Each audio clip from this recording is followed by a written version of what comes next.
ሰላም ጤና ይስጥልኝ ውድ ተመልካቾቻችን፣ ከዚህ ቀጥሎ የምናቀርበው ጽሁፍ ጠቅላይ ሚኒስትር አብይ አህመድ በፓርላማ ንግግራቸው አቶ ገዱ አንዳርጋቸውን በተመለከተ። ክቡር አቶ ገዱ ያኔ ውጭ ጉዳይ ሚኒስትር ነበሩ። ከአንዴም ሁለቴ ኤርትራ ልኬያቸዋለሁ። የላኳቸው የትግራይን ህዝቤን አታገሷቅሉ፣ ሀብቱን አትዝረፉ፣ ጸቡ ከቲፒኤልኤፍ እንጂ ከትግራይ ህዝብ አይደለም የሚል ነው። አቶ ገዱ አሁን እኛ ጋር የሉም፣ ግን ክር አላቸው፣ ህሊና አላቸው። ዛሬ ቢደብቁ በታሪክ ውስጥ ይወጣል። ለምን ጉዳይ ሄደው እንደተነጋገሩ እሳቸውም ያውቃሉ፣ ሻዕቢያም ያውቃል፣ እኛም እናውቃለን። አሉ አልሞቱም። ለተናገሩት ንግግር አቶ ገዱ አንዳርጋቸው የቀድሞው የውጭ ጉዳይ ሚኒስትር የሰጡትን ምላሽ ይሆናል። ተከታተሉን። ቀን 27/05/2018 ዓ.ም ለክቡር ጠቅላይ ሚኒስትር አብይ አህመድ ከገዱ አንዳርጋቸው።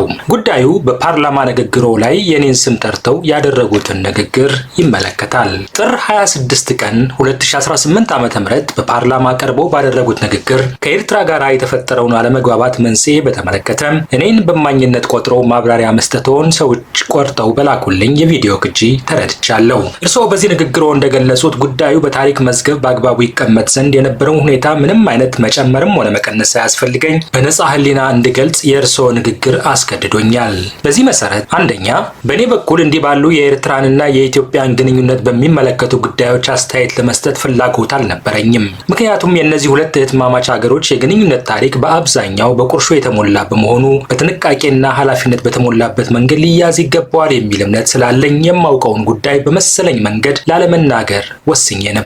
መቼም የትግራይ ጦርነት ተጀምሮ በፕሪቶሪያ ስምምነት እስኪቆም ድረስ የኤርትራ ጦር ከኢትዮጵያ መከላከያ ሰራዊት ጎን ሳይሰለፍ የቀረበት ጊዜ ያለ አይመስለኝም። ሌላው ቀርቶ በ2013 ክረምት ላይ የትግራይ ኃይሎች ወደ አማራ ክልል አልፈው በገቡበት ወቅት የኤርትራ ሰራዊት እስከ ደብረ ታቦር አካባቢ ድረስ መጥቶ መዋጋቱን እናስታውሳለን። የኢትዮጵያ መከላከያ ሰራዊትና የኤርትራ ጦር በአንድ ላይ ወታደራዊ ኦፕሬሽን መስራት ያቆሙት በፕሪቶሪያው ድርድር የተኩስ አቁም ስምምነት መደረሱ ይፋ ከሆነ በኋላ ነበር። እስከዚያ ድረስ ግን የአንድ አገር ሰራዊት በሚመስል ሁኔታ አብረው ነበሩ። የቀረ ነገር ቢኖር በጦርነቱ መሃል ሁለተኛው ዙር ጦርነት እንዳበቃና የትግራይ ኃይሎች ከአማራ ክልል ከወጡ በኋላ ውጊያ ጋብ ብሎ በነበረበት ጊዜ የኢትዮጵያ መከላከያ ሰራዊት አዛዦች በማዕረግ ሲንበሻበሹ የኤርትራን አዛዦች አለመጨመሩ ሊሆን ይችላል። ሁለተኛ፣ ከዚያ ሁሉ ጥፋት በኋላ በአሁኑ ወቅት እርስዎ የትግራይንም ሆነ የኢትዮጵያን ሕዝብ ይቅርታ ይጠይቃሉ ብዬ ስጠብቅ ጉዳዩን አዛብተው ሲያቀርቡ ሳይ ባነሱት ጉዳይ ላይ ብቻ ማብራሪያ መስጠትን መረጥኩኝ። በትግራይ ክልል በነበረው ጦርነት የትግራይ ኃይሎችን ጨምሮ በጦርነቱ ተሳታፊዎች አማካኝነት የደረሰው ጉዳት የትግራይን ሕዝብ ለማመን በሚከብድ ሁኔታ እንዲደቅ ያደረገ በመሆኑ ለዚህ ድርጊት አንድ አካል ብቻ ተጠያቂ አድርጎ እኔ ከደሙ ንጹሕ ነኝ ለማለት መሞከር ከሕግ ከፖለቲካና ከሞራል ተጠያቂነት ሊያድን ካለመቻሉም በላይ መሰል ጥፋት ዳግም እንዳይደገም ተገቢውን ትምህርት እንዳይወሰድ ያደርጋል። እውነቱን ለመናገር በዚያ ጦርነት ወቅት የትግራይ ህዝብ ማንም ወገን የተጎዳ ብሎ ከጎኑ የሚቆምለት መንግስትም ሆነ ሌላ ወገን አልነበረውም። የነበረውን የመንግስት ጫና ተቋቁመው በተወሰነ ደረጃ ከትግራይ ህዝብ ጎን መቆም የቻሉት ጥቂት ኢትዮጵያውያን የፖለቲካ ሰዎች፣ ዓለም አቀፍ ድርጅቶችና የተወሰኑ የውጭ መንግስታት ብቻ ነበሩ ማለት ይቻላል። ይህ የኛው የኢትዮጵያውያን እውነተኛና አስቀያሚ የቅርብ ጊዜ ታሪካችን ነው። ሶስተኛ፣ እኔ እግዚአብሔር ደጉን አመላክቶ ከትግራይ ህዝብ ጋር ያለውትን አስከፊና የተበላሸ ግንኙነት ቢያሻሽሉ ደስ ከሚላቸው ሰዎች አንዱ ልሆን ይችል ነበር። ነገር ግን ባለፈው ስህተቶ ምንም አይነት መቆጨት ምልክት ካለማሳየቶም በላይ ለዚያ ሁሉ የሰው ልቄት፣ ንብረት መውደም፣ ማህበራዊ ምስቅልቅልና የሀገርን ህልውና የሚፈታተን ቀውስ የራስዎን የፊት አውራሪነት ድርሻ ሳይመለከቱ ሌላ ተጠያቂ ፍለጋ ሲዋተቱ ሳይ አግራሞትን የጫረብኝ ከመሆኑም በላይ አሁን ያለው ምስቅልቅሉ የወጣ ሀገራዊ ሁኔታ ያነሰን ይመስል ሌላ አዲስ ቀውስ ለመፍጠር እየተንደረደሩ ስለመሰለኝ ጠንካራ ስጋት አድሮብኛል። ምክንያቱም ከላይ እንደገለጽኩት እስካሁን በህዝብ የተፈጸሙት አገራዊ ጥፋቶች ዋነኛ መነሻ ምክንያታቸው የእርስዎ አገዛዝ ሆኖ ሳለ ሁልጊዜም ውጫዊ የፈጠራ ምክንያቶችን ሊያቀርቡ ይሞክራሉ። የትግራይ ጦርነት፣ በአማራ ህዝብ ላይ እየተፈጸመ ያለው ዘርፈ ብዙ ጥፋት፣ ማለቂያ የሌለው የኦሮሚያ ክልል ጦርነት፣ የቤኒሻንጉልና የቅርቡን የጋምቤላን ግጭት ጨምሮ በሌሎች የሀገሪቱ አካባቢዎች ብዙ ጥፋት ያስከተሉ ሀገራዊ ቀውሶች የተፈጠሩት በዋናነት በእርስዎ አገዛዝ ደካማነትና ያለ ግጭትና ጦርነት በስልጣን ላይ መኖር አልችልም ከሚለው የተሳሳተ አስተሳሰቦ የተወለዱ ችግሮች ናቸው።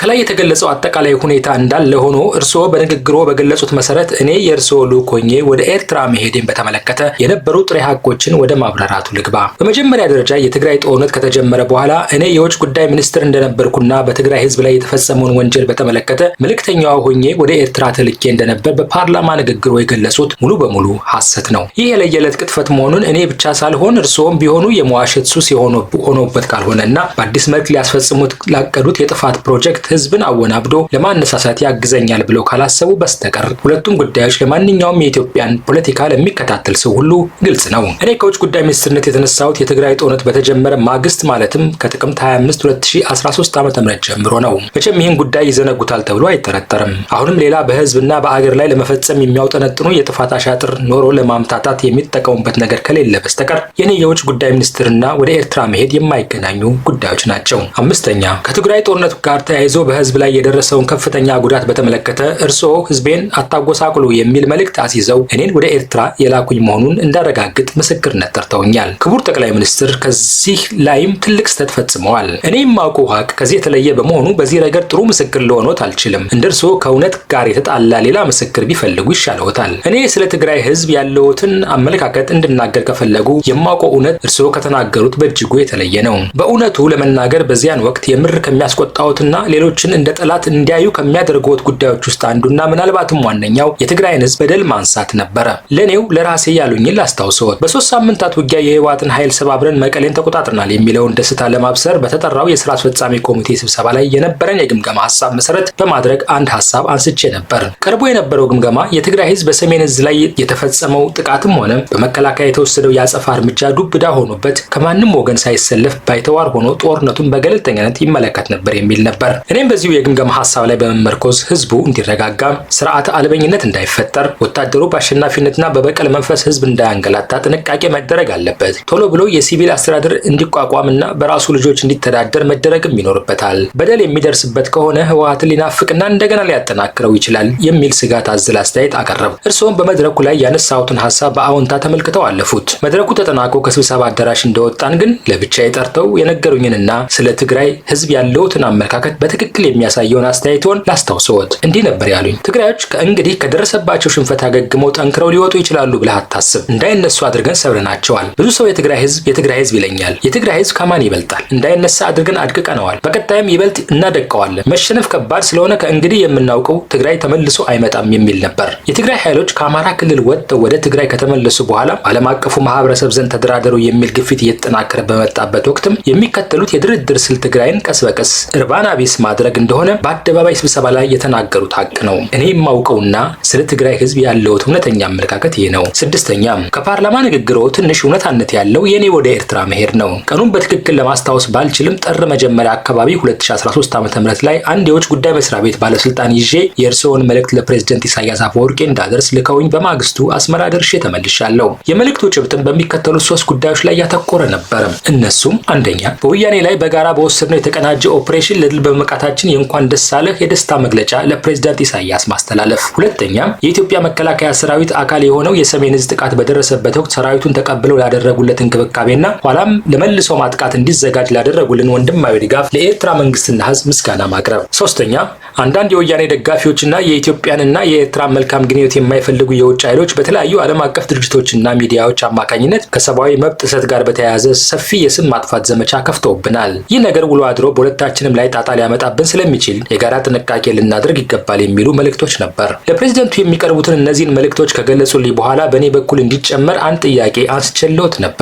ይኸውም ጦርነቱ መጠናቀቁን በይፋ ለህዝብ ተናግረናል። የዓለም አቀፍ ማህበረሰብ እየጠየቀን ያለውም የኤርትራ ሰራዊት ከኢትዮጵያ ወይም ከትግራይ እንዲወጣ ነው። ስለዚህ ለምን የኤርትራ መንግስት ሰራዊቱን እንዲያስወጣ በግልጽ አልነግራቸውም የሚል ነበር። እርስዎ ግን ሰራዊታችሁን አስወጡ ብለህ በፍጹም እንዳትጠይቅ ብለው አስጠነቀቁኝ። ከዚያም የሰጡኝን ተልዕኮ ተቀብዬ ተለያየን። ከዚህ ውጭ የትግራይን ህዝብ በተመለከተ ያነሱልኝም ሆነ የሰጡኝ ምንም አይነት መልእክት አልነበረም። በወቅቱ የእርስዎ ጭንቀት የተከፈተብን የሰብአዊ መብት ጥሰት ክስ ሊያስከትልብን የሚችል ጣጣ ነው እንጂ የትግራይ ህዝብ ላይ የደረሰ መከራ በፍጹም አጀንዳዎት አልነበረም። በማግስቱ በተዘጋጀልን አነስተኛ የኮንትራት አውሮፕላን ተሳፍረን አስመራ ደረስን። የኤርትራ ባለስልጣናት በአስመራ ኤርፖርት ተገኝተው ከተቀበሉም በኋላ ፕሬዝዳንት ኢሳያስ ወደሚገኙበት ቦታ ወስደውን ለፕሬዝዳንቱ የያዝነውን መልእክት አቀረብን። በያዝነው መልእክት ላይ ምንም ያወዛገበን ነገር አልነበረም። የማስታውሰው ስለተከፈተብን የሰብአዊ መብት ጥሰት ዘመቻ ለፕሬዝዳንት ኢሳያስ ነግራቸው በእሳቸው በኩል የሰጡኝ መልስ የሚቻለው ጥንቃቄ ሁሉ እንዲደረግ እኛም እናንተም ለበታች መዋቅሮቻችን መመሪያ እናስተላልፍ፣ በተረፈ እኔና አብይ በተስማማነው መሰረት ገና ብዙ የሚሰሩ ስራዎች አሉን የሚል ነበረ። በሁለቱ መሪዎች አለ ስለሚባለው ስምምነት የማውቀው ነገር የሌለ ቢሆንም ውይይታችንን በሙሉ መግባባት ፈጽመን ወደ ሀገራችን ተመለስን። አዲስ አበባ በተመለስኩ በማግስቱ ለእርስዎ ስልክ ደውዬ ከፕሬዝዳንት ኢሳያስ ጋር ስለነበረን በጎ ውይይትና የሰብአዊ መብት ክሱን በተመለከተ ሁላችንም አስፈላጊውን ጥንቃቄ ማድረግ አለብን ማለታቸውን ሪፖርት አቅርቤልዎት የስልክ ንግግራችን ተቋጨ። እኔ የማውቀው እውነታም ይህ ነው። አመሰግናለሁ። ገዱ አንዳርጋቸው።